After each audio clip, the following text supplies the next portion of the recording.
What's going on, guys? Welcome back to Make It or Break It Monday, the show that helps you get your head right so you can start your week right. Guys, I don't have a problem with bugs, and bugs generally don't have a problem with me, but I woke up this morning with a bug crawling through my hair. Yeah. So like any grown man, I jumped out of bed and I was just like, it's like trying to hit it on me.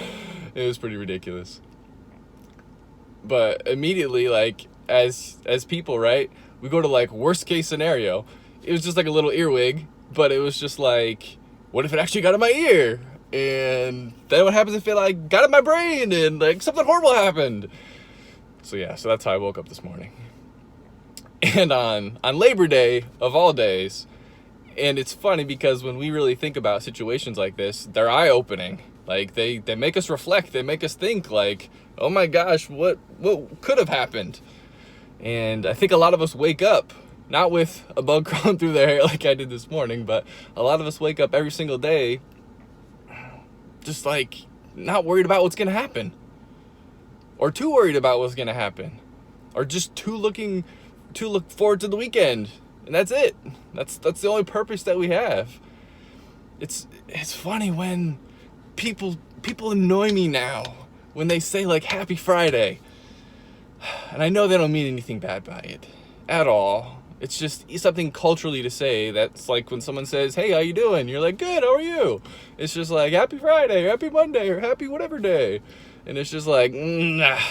If the only thing that we're looking forward to is the weekend, you guys understand that those 2 days, that's 2 out of 7. That's 28%. 28% of your life is what you're looking forward to. And then when those days actually come, what do we actually do? A lot of us just hang around and do nothing. I'm one of those people sometimes, so I'm not criticizing anybody. I'm just saying if all you're looking forward to is a quarter of your life, then we gotta have bigger purposes. We gotta have bigger things that get us excited, big goals. And I was just having a conversation with my brother because he changed jobs not too long ago, and he didn't know what he really wanted to do. And the one thing I told him was, when you're going through and you're thinking about a job or a career, you don't have to always like every little thing about that job, right? But you can feel fulfillment in things that you do. Said maybe another way is, you don't have to love what you do to love what you do. And I know this sounds confusing. You don't have to love what you do to love what you do. But what that means is, you don't technically have to love every single thing about your job. But you can love like you said, the fulfillment and the actual doing of a good job. It can be anything from sweeping the floor to running a business and everything else in between. Like many of you, I had many of those jobs where it was not very fulfilling.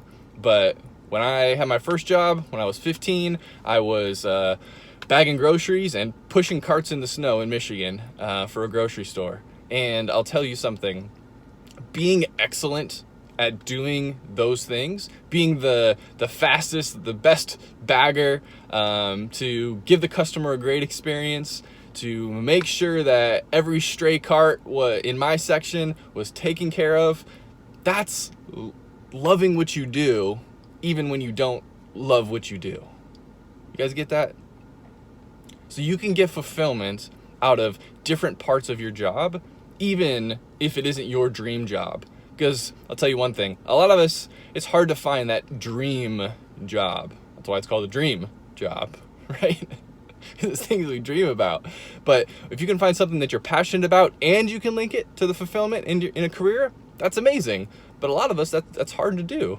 So you can still get fulfillment and enjoyment and love what you do without having to always love what you do. So hopefully that helps this week on Labor Day weekend. I hope you guys are doing awesome, and watch out for bugs. Have a good one.